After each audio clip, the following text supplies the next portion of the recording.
that is applicable to work-related pain in dentistry is if we listen to our body's whispers, we can help prevent our body's screams. Oh my gosh. That is so awesome. Can you say that again, please? Yes. If we listen to our body's whispers, we can help prevent our body's screams. And that is from a everybody friend who is listening to you understood exactly what you meant by that.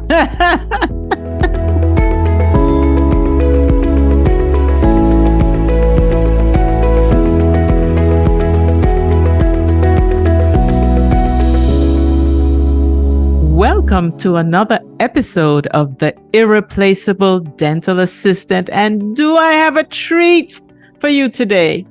I have my friend Bethany Valachi. She's been to Jamaica several times and she agreed to chat with me for a little bit on this podcast. Welcome, Bethany. How are you doing today?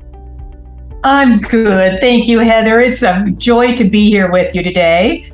Great.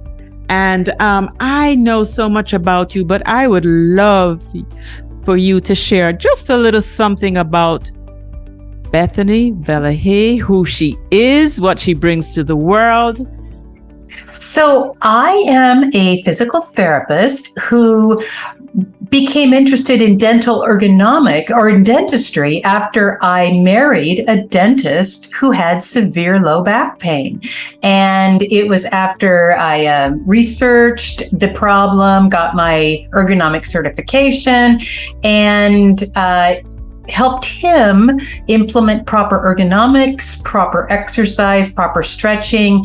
And he is now 27 years later, still practicing full time and no longer has back pain. So it has been my full-time job in the last 20 years to help dental professionals work without pain. It's amazing how an act of love becomes a purpose in life. That is Yes. awesome. Now, if you practiced on your husband and 20-something years later, he is still having a thriving dental practice, you must have done something right. So you have our ear today, Bethany. You have both ears. So I know that you've coined this term, posturodontics. What is posturodontics? Yeah, I created posturodontics as a dental ergonomic educational resource for all dental team members, so they can go there, they can find education on I have 1-hour courses on low back pain, neck pain, how to select the right dental stool, how to select the right assistant stool, how to resolve your trigger points, the right types of exercise for dental professionals. So it's basically just a resource that I created, and there's a lot of free content there as well, so that team members can kind of get a place to start, a good sense of a place to start and the direction to go, and just know that there are so many people who have resolved their pain in dentistry, and that work-related pain is not a necessary byproduct of practicing dentistry. That is so important because guilty as charged, we're good at taking care of people, not so good at self-care. Yes, aren't we all? So there is definitely room for us to learn from you. So are there certain parts of the body that dental assistants should pay attention to? Yes, I would say that the number one area assistants should pay attention to that becomes the most frequent area that causes disability is the low back. And it's one of the most challenging because assistants are having to assume some really contorted positions oftentimes when the doctor is positioning the patient to see a certain tooth surface and the assistant is forced to accommodate that position. Yes, I know that well.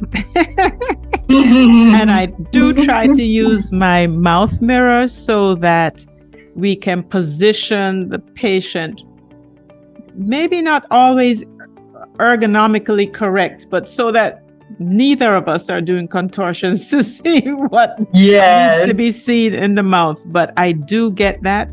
And I can imagine some people listening and shaking their heads.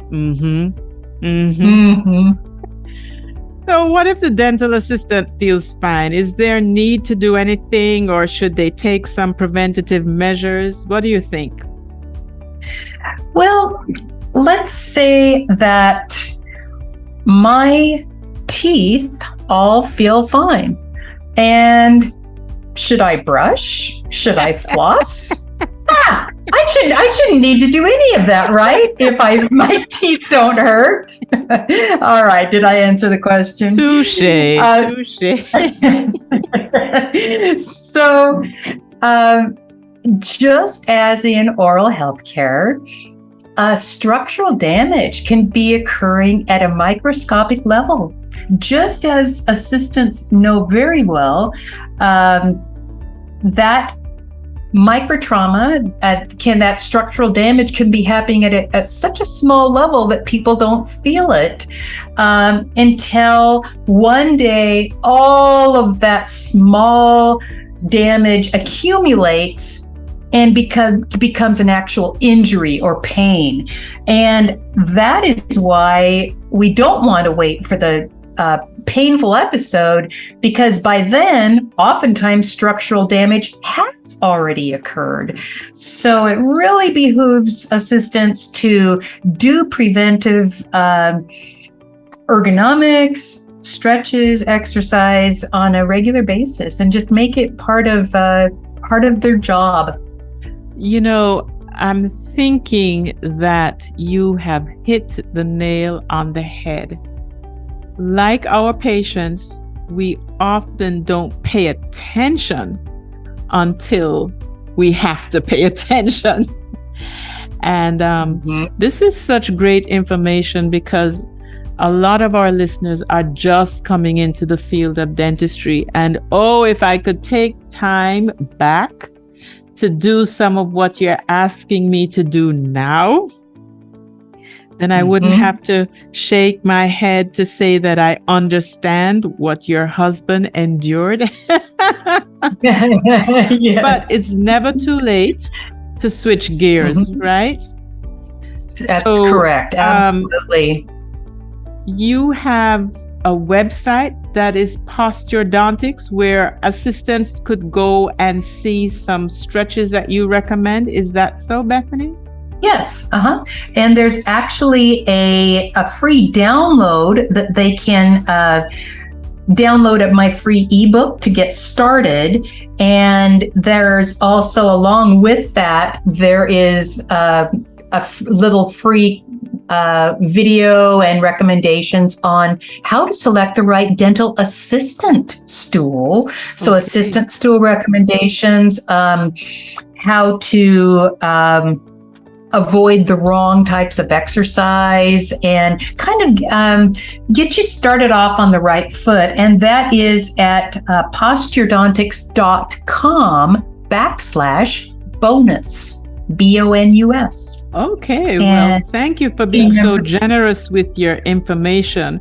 And I'm sure our listeners will make their way to check out what's there. And hopefully they will start off on the right track.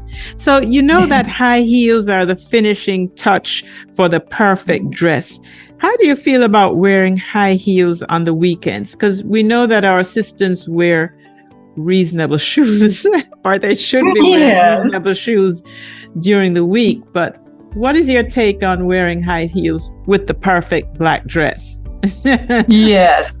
Well, you know, wearing high-heeled shoes now and then is, in my opinion, not a bad thing. However, if you're experiencing discomfort or pain when you're wearing high heels, you definitely should pay attention. And here's why. When you're wearing high shoes, it directly impacts the low back, which causes tightening of the lumbar muscles when you're wearing high heels. So I just shared with you that the body area that's most prone to injury in dental assistants is the low back. I would just, as an assistant, wear high heels in moderation, just now and then. And if you start to experience discomfort, then don't wear them for a while. But use common sense. Always fun it's fun to dress up, and there's no reason we shouldn't all have our fashions when we go out. Yes. But I know that you said that Posturodontics, that website, has quite a few stretches, but could you just kind of single out one or two that you think would be good stretches for dental assistants, and how often you think they should stretch?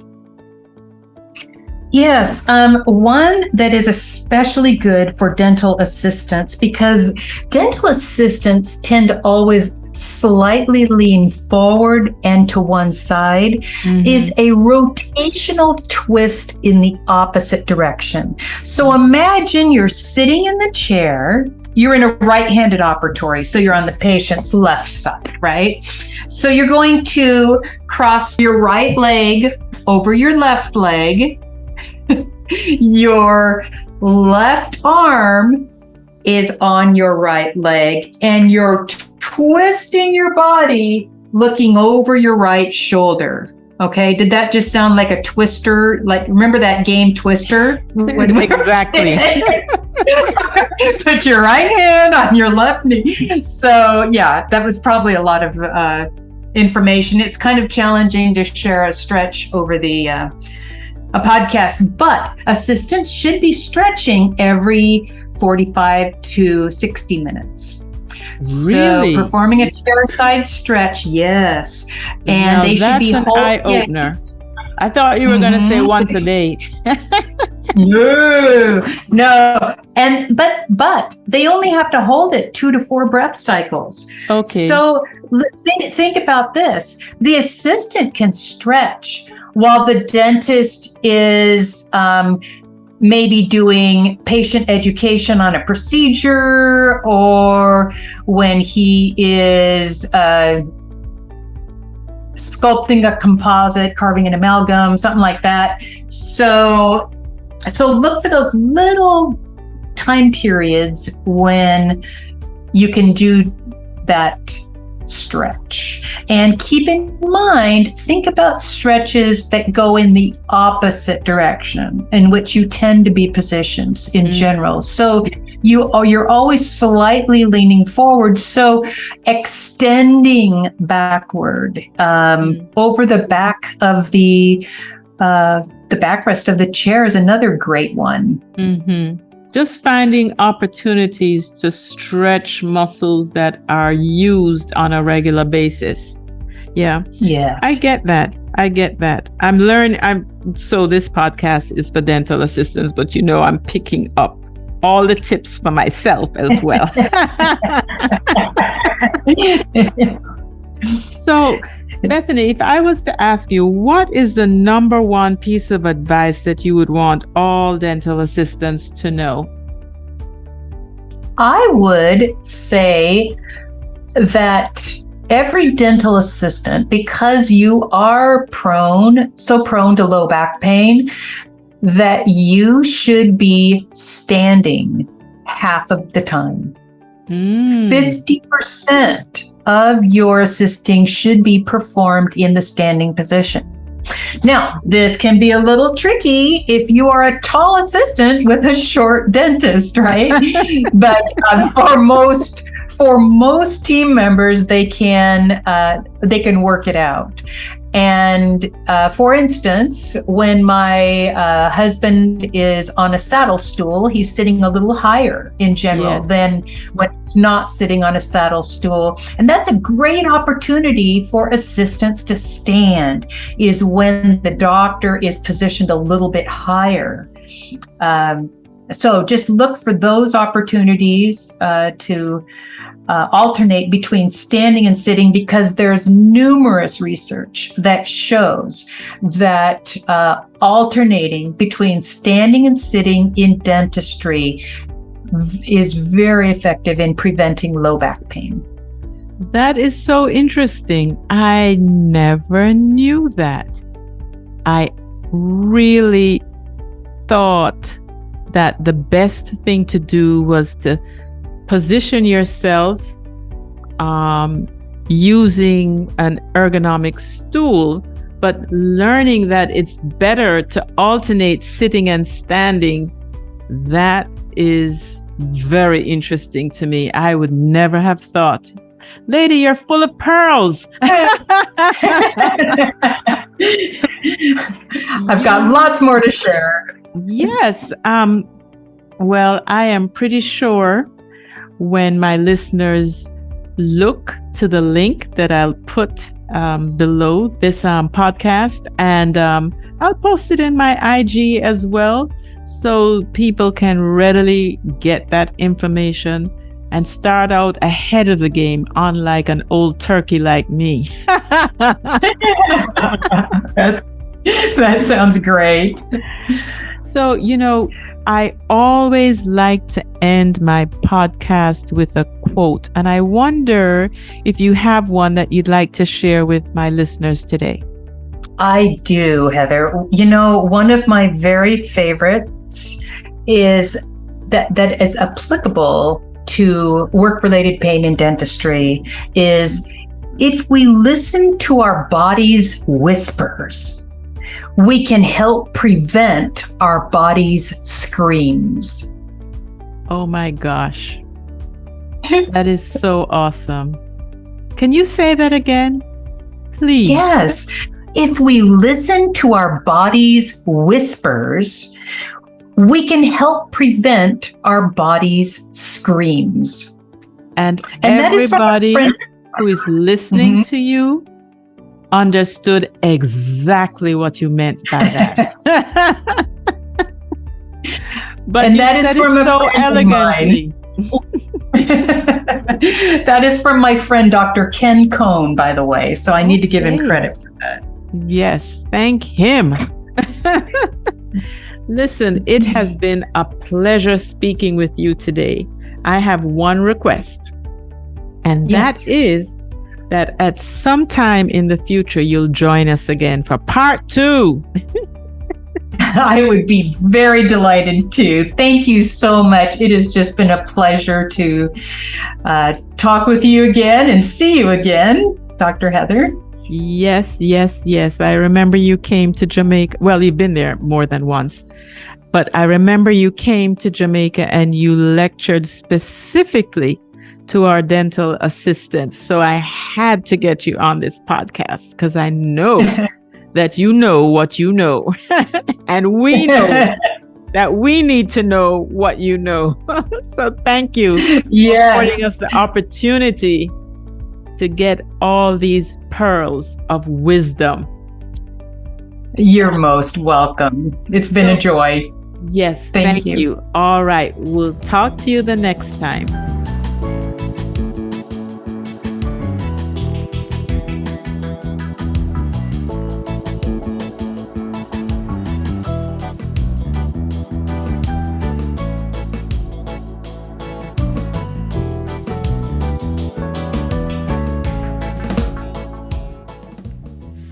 What a wealth of information. Remember, my dental assistants, the number one area that we should be paying attention to is the lower back.